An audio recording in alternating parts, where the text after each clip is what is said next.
Hey adventurers, so today's going to be another book review. This is going to be for Age of Myth by Michael J. Sullivan. This is the first book in the Legends of the First Empire, I believe is what the series is called. This is a fantasy, it's a high fantasy and epic fantasy. In many ways this is a generic fantasy series, generic fantasy book. I'll get more into that in a second here. So Age of Myth by Michael J. Sullivan is the first book in the Legends of the First Empire series. It's a prequel series to his Rhaeria Revelations and Rhaeria Chronicles, or that, I don't know how it's pronounced. That's how I've heard it pronounced and how it flows easiest off my tongue. This is a book that I have wanted to read because of how many positive things I had heard about this author's works, and also because I love the cover art.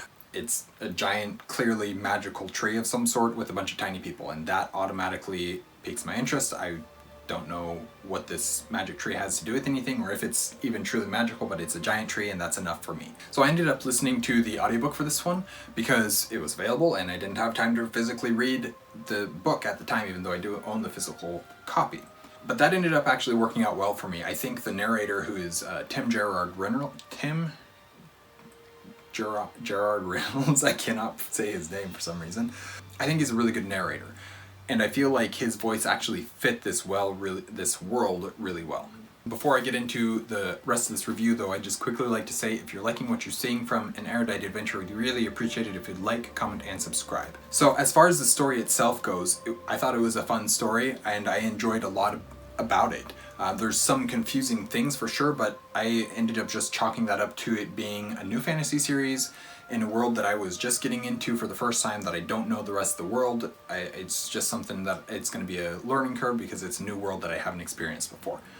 And after having read that, I definitely feel like that was the case, and my understanding of the world is better now. At the same time, by the time I'm reading this, or filming this review, I have also read the book 2 in the series, so that also helped to clear things up a little bit. One of the things that Sullivan talks about in his author's note for this book, though, is this idea is that how his readers, people who have read his other books, will know that with his stories, things aren't always as they seem, which that's a good thing to have in the stories. But that was something that actually caused issues for my reading, hearing that note before reading the book, because I found myself second-guessing myself over and over again about the story because of that comment, about things that were happening in the story. There are many times where I wished that things were a bit more supernatural than they were, and then when we discover the answers, I was a bit disappointed because of it. I was thinking, well, it can't be what we think it is, it can't be what it seems, so it must be something else. But then I would start being like, well, maybe this is one of those times when it actually is what we seem, or oh wait, maybe the answer that they're actually coming up with is the real answer because that's not what it seems like it is, and stuff like that, and then it just wouldn't be that. And so I'd kind of, I'd get my ideas twisted and knotted up together and then be a little bit disappointed with the way that it was actually completed in the book itself, in the story itself. That being said, there was a lot of several little MacGuffin type things in this book that I absolutely adore. Big old magic trees, like I just mentioned. Those are always going to be a favorite of mine. Mysterious, unopenable doors are amazing. This one has one of those, and that was the most fascinating part of this book, was that mysterious, unopenable door. It reminded me of a short story that I had read called The Green Door of Fate, and I cannot remember who the author, what the author's name is, but I believe I have a video review of this short novella, I think is what it is, so I'll have that linked up there, because that story was so incredible.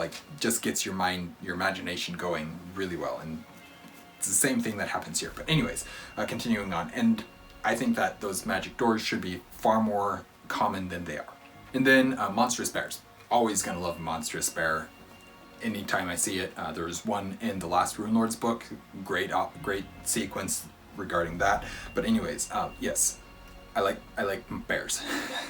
These 3 things alone would make me enjoy the book, even if there was nothing else for me to enjoy in the book. Obviously, execution does play a role in that to some degree, and just inserting them into a story where they don't fit in the story, I'm not going to love that as much. But those are the types of things that if they exist in a book, I'm probably going to enjoy the book just for those 3 things, if for nothing else.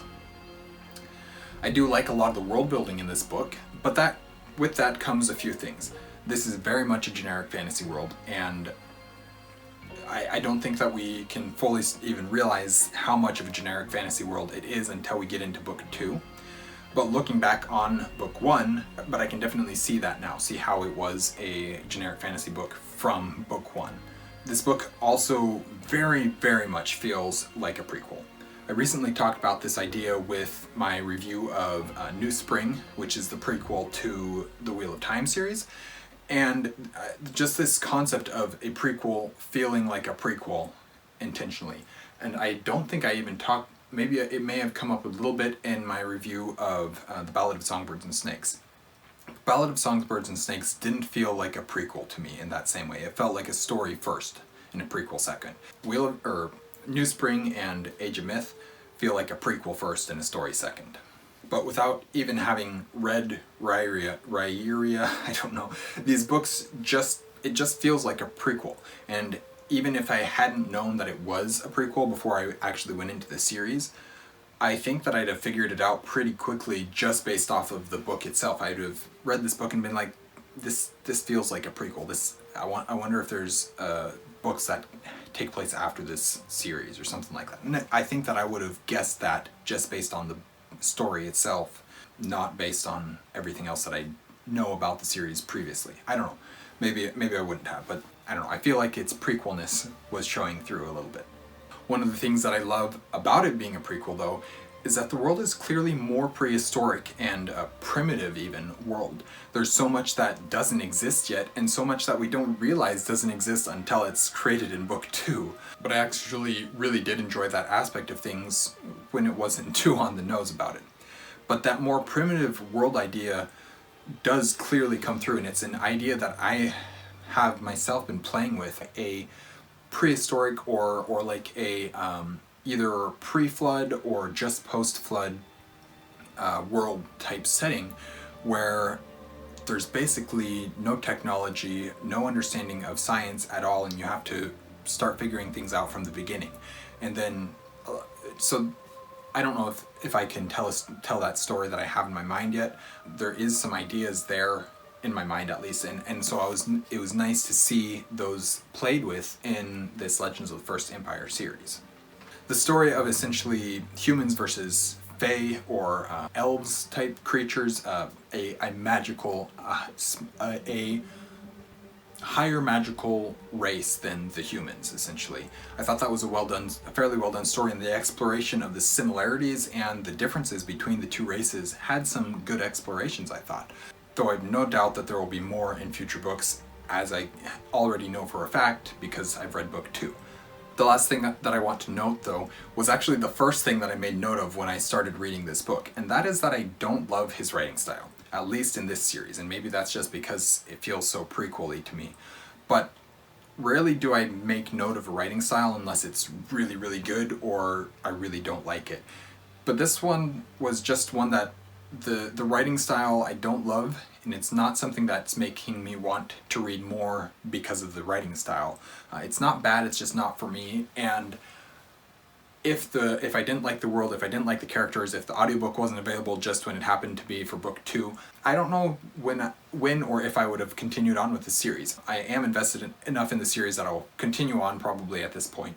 But book 1, the writing style was enough to make me be like, I'm okay just leaving this one at having read book 1. But we'll see. Hopefully that changes. Hopefully Rhaeria isn't to that same level. I don't know what's going to happen, but I will continue once I get there. And I know this has been a long review, so I'm going to wrap it up now.